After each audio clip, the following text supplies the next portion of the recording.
amazing Sonic Wave combination that already takes out Illidan. Huge kill there, and now the Black Hole is still there to be able to control God. S4 comes back for that double, and now Team Secret have found their opening. They're going to try and clean up more, but no one else from VP is around. Oh, they're going to lose their courier at the same time. Wow. Didn't have anything on it, but it's still a big-time pick-off. They blew a lot and won't be able to go straight for the Roshan pit, but it is up. It's something that Virtus Pro have to keep in mind in some of these fights. I love the choices there by Team Secret to go for Illidan with the Orchid first, knowing that he doesn't have a BKB to be able to defend himself. They just essentially blow him up right away, and there's no global silence, which means that Puppey, with this Glimmer Cape and Crimson Guard build, was able to survive through the initiation of God, as you said, and was still able to get off the Black Hole after the Orchid faded. Yeah, the Crimson Guard made it so that almost nobody on VP did any damage during the BKB timers. The Glimmer Cape did the same. And VP, they need to keep Illidan alive really badly. He's really struggling to stay alive in that last fight, but it's really paramount that they get the global silence off. Yeah, they don't have defensive supports. They don't even have any defensive items such as Glimmer Cape, so it's not like they can actually do anything themselves to keep Illidan alive. I guess what the most important thing is that they always get the initiation on Team Secret. They're always the ones jumping first, so Illidan isn't immediately countered by S4. Kuro's going to be grabbed here by God, but there goes the Glimmer Cape, and G does not have the vision. They go back inside the Roshan pit, but Team Secret very clearly know what's going on. Yeah, I don't think they want to defend this. S4 is a little bit further away, and they don't have vision in that Rosh pit. They don't have the best ways of checking either. So you just give it up. G's got the Aegis again, and this is going to set up a timing where I think VP do want to get aggressive. They got to make good use of this Aegis, because right now that team net worth, the advantage is minimal for both sides in experience and gold. So Virtus Pro need to start establishing some dominance now before Arteezy is able to catch back up. He's got the BKP, Helmet Dominator. His farm is growing slowly but surely. Yeah, he's just naturally going to farm faster than heroes like themselves. The Luna, like you said, eventually catches up. He's got a Helmet Down BKB, but that's still kind of bad when it comes to damage. And so that's what Secret have prioritized over. Damage is just outlasting their opponents more than anything. Illidan, he's going to be caught here. He can't actually TP out because there is going to be a vacuum to bring him back into that wall. S4 lets loose the ultimate now and catches 3 in the process. They almost brought down FNG at the same time.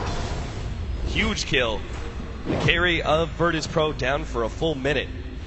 And prime opportunity for Team Secret to push forward and start taking some farm. Arteezy already grabbing as much as he can in the inner jungle, will now back up to that bottom lane, which is pushing in. S4 is just dominating this game right now. VP, they can't afford to leave their base by themselves in this situation, because S4 will hunt you down every single time. That combination of the Ion Shell, where he slows you and is able to blink on top of you, does a ton of damage. You can't fight back into it. This almost reads to me that the Silencer has to get a Hex as fast as he can, or even something like the Yule Scepter, because even with the Hex, I think he would struggle to stay alive against the Queen of Pain who just BKBs. Yeah, he's going to grab one right now. He's really close to it, just 700 gold off, and with that timing, I think they just go for the tier 2 bottom, maybe even smoke up, and just try to end the game. But even their high ground is kind of bad. Storm Spirit plus Silencer aren't the heroes that you necessarily want to be on the high ground. You want them to counter-initiate, so it's going to be up to Lil getting an Aghanim Scepter so he has 3 birds to be able to go for safe tower pushes. Right. Otherwise, you have to go for a gank beforehand. What about our Storm Spirit? He's got 2,300 gold right now. And he still is going to have issues with the Black Hole. Does he go for BKB? No. I think that the Black Hole is something you can't really play for, especially if you have a BKB, it doesn't matter. Right. Going for a Hex of your own is probably one of the better bets, just so you can get the Hex off on Puppey before he gets his Crimson Guard off. So double set devices potentially for VP. See S4 now building into that sort of carry Queen of Pain, going the right-click damage build, Orchid, BKB, and now an Assault Cuirass. VP's team is going to be so hard, or Secret's team, sorry, is going to be so hard to fight into. You've got an Assault Cuirass and a Crimson Guard with a mech. Actually, Guardian Greaves. That team is just tanky. It's gonna be nearly impossible to cut through that with the physical damage that VP currently have. Like, they need their Lina to pretty much become a core at this point. she is kind of on her way. FNG has Yule Scepter, Point Booster, and another 2,000 gold to start building into the Ags. Okay, so the Hex is completed. You probably just take control right now with the gem and then go for a kill. The Aegis is going to fade relatively soon. They have to make something happen on the map. Team Secret definitely know this, though. I mean, they're sitting so passively here in the middle lane. Same goes with bottom. S4 and Zai are essentially waiting for someone to show up, and if no one does, they'll start pressuring that tier 3. The issue is that DP don't want to leave this mid area, but at the same time, you can't ignore what's happening at bottom. Yeah. You don't want to waste the Aegis. And Illidan, there it is. Jump in, Arteezer, going to be able to grab him instantly. Hexed up, though, and G in some serious trouble. He's trying to get rid of that Aegis. The Global Silence is popped. And G will actually jump himself away. DP maybe waiting for the counter initiation. Arteezy came forward, lost his BKB. They're going to try and chain stun him down. Zai's actually been hit, and there goes immediately. The black hole's gone. Arteezy couldn't even get off his ultimate. DK almost left to S4. They've already taken 2. Can they get more? FNG gets popped by S4, but S4 is being controlled by G. He gets taken out. God, Puppy, he's going to be able to get away. No, he couldn't TP out in time. Illidan, he's going to go down to the right clicks of the illusions from the wall. Sadly, the carry of Virtus Pro falls, but it's still a great fight for VP. Yeah, they get G to neutral, Bloodstone charges. They get a lot of kills out of that. I mean, looking at the fight recap, it's almost a 2.5k network swing, and it's only Kuro right now that's at top lane to defend that. He wasted a BKB charge from Artur. He didn't get his ultimate off, and they do have buybacks, but you want to force those at this point. Yeah, one of the best things about winning that fight for VP was that it was right in front of Team Secret's base. You can go immediately to pushing down these tier 3 towers, orchid it up. Kuro just charges right in there. There's the vacuum, but Kuro's still going to be popped by this orchid, and G has enough mana to be able to jump out if he needs to. He wants the tier 3 tower first. In fact, he might want Zai as well. Oh no, they've actually lost 2. G immediately TP's out. Lil to follow him. Arteezy couldn't get there in time for the Lucent Beam to stop that TP out. So 23-18 Virtus Pro. They need this win in game number 2 to stay alive in the International. And they do get a gigantic objective in that tier 3 at the top lane. Yeah, Illidan having that Hex allowed him to deal so much damage. He just cut through Zai so quickly, was able to Hex him up, unable to do anything after that point. DK Phobos has all the mobility items in the world. Your Storm Spirit has a full BKB now, and this is going to allow him to not get Hexed up during the Shadow Shaman timing. I would have still liked to see the Hex, but I think in this time in particular, they know that Puppy doesn't have the black hole, so going for the BKB is fine here. That means that BP just go for it right now. No waiting, Virtus Pro already charging down that middle lane. Not waiting out another Aegis. They actually do have, is that the complete? Yep, complete Aghanim Scepter for FNG. And he almost has level 3 Laguna Blade on top of that. Secret, how many buybacks do they actually have? I think it's only the Enigma? Yeah, it's only the Enigma. Everybody else bought out. S4 will have his. He's only missing 100 gold for it, so he should be able to get a 3-man vacuum. Nice wall on top of that. Sonic Wave goes off, but VP are still taking enough to survive through this. Illidan will drop a little low thanks to that Orchid, but he's still able to get out. Secret desperately need to try and chase down these heroes, but they can't overextend. VP are ready for a response. In fact, now they've caught S4. Yule Scepter, Light Striker rank, trying to burst him down as fast as possible. S4 does go down. He does not have the buyback. There goes DK almost. And goes Simon 2. Trying to pop Arteezy. They get Puppy as well. Kuro's now going to be caught on top of Light Striker Ray, and Team Secret may have just fallen apart in this team fight as they don't get anybody out of VP. Puppy's already bought back. Zai going to be able to get another 3-man vacuum, but Puppy's locked down by these familiars. He turns around, but God surges forward with the Fisher on top. They will be able to get this kill. Cryptic Guard be damned, but they're all low. Zai has to make a big play right here. He managed to pick up 1 already, but Zai going to get turned around up by the 3. A Virtus Pro triple kill.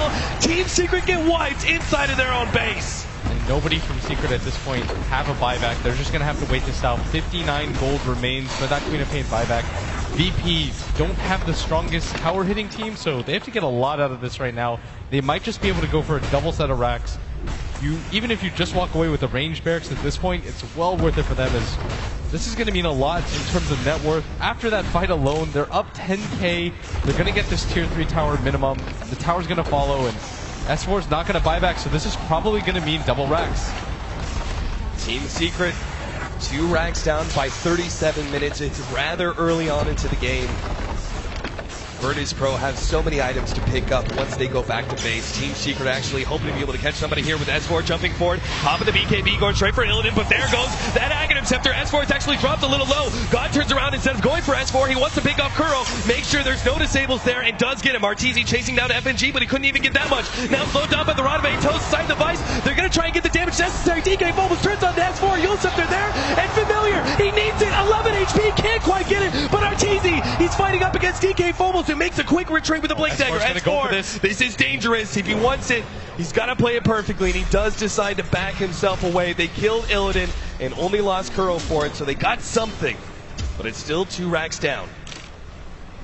I mean, they didn't get enough out of the retreat for Team Secret to really get themselves back into this game. The Storm Spirit has a fully completed Shiva's Guard if he wants, almost a fully completed Hex. He's going to go for that. 17 Bloodstone charges. You've got the level 3 ultimate on FNG with that Aghanim Scepter. You saw the Queen of Pain blink in, get Aghanim Scepter zapped by that Laguna Blade, instantly had to fall back. They can't really stop G anymore. They need the BKB on Puppey to be able to succeed in a fight for once. This tier 2 tower bottom is even real low. And even if Team Secret can hold Arteezy choosing to go for the S and Y, that's very much an item that is worth something right now, but will not be worth that much later on into the game. This is very much focused on just staying alive. This will definitely slow down the carry potential of Arteezy for now. VP are just going to collect their next round of items, it seems. G is actually only 20 gold away from his Scythe of Vice that we talked about. And Illidan completed the BKB. They're going to run into each other. They're actually going to go for this one. Smoked up Team Secret. This is going to be the end here. As the jump in, already grabbing Puppey, orchid it up. They're going to try and burst him down. No black hole opportunities, but he gets away with the Glimmer Cave. Now the Global Silence goods laid down. Kuro's going to fall to God. And Arteezy gets zapped by FNG, who turns around and gets the Light Strike Array. They chain stun down S4. Now Illidan, he's going to be able to fight up against Arteezy as well. Picks up that kill. GG! Virtus Pro will take game number 2 and keep their hopes alive in this tournament. Just masterfully played by them. That Roche Pit fight where they were able to keep things going, to get the Aegis multiple times on G, just outplaying Secret when it mattered. And I mean, that was about as close as it gets. That top fight cemented things for them, but Virtus Pro, well played, and this was a team victory. There was no real standout player here. Everybody just collectively worked together for this one. Absolutely. Virtus Pro showing what their true strengths are. Mid-game team fights and the teamwork that embodies that. Very well played. And we're going to have a game number 3, but we pass it off now to our analysts to talk about that epic game 2. Very good. Yes, absolutely epic game in game 2. And Team Secret find themselves at 1-1. Well played, Virtus Pro, coming back into that one. We've also got a new face on our panel as well. It's very nice to see you, Fogged. Thank you for joining us. How you doing? Doing all right. Yeah, you must be, in one way, obviously disappointed at not making the main tournament, but on the other hand, you must be thrilled at the way the wildcard team's playing, because it kind of puts you in a better light, right? I guess so, right? Yeah. You could say that. Yeah. No, CDAC is, of course they're playing amazing, but just being here and being able to watch the games is incredible, so I'm just happy to be here. Yeah. How much of that game did you manage to watch? You get all of that? I got to watch every single part of it. We've got a clip, actually, from 35 minutes, which sort of sums up where it all went wrong for Secret. It was earlier than that it went wrong, but this is bad for Secret. This is where they were completely outclassed, outplayed. Should be able to get a 3-man vacuum. Nice wall on top of that. Sonic Wave goes off, but VP are still taking enough to survive through this. Illidan will drop a little low thanks to that Orchid, really but nice he's still able to get out. Very nice reset. Desperately need to try and chase down these heroes, but I think this was the complete team wipe as well. They force the wards out, then they just they make them force them out of their base, and then overcommit by Secret, and then beautiful play by Bobo.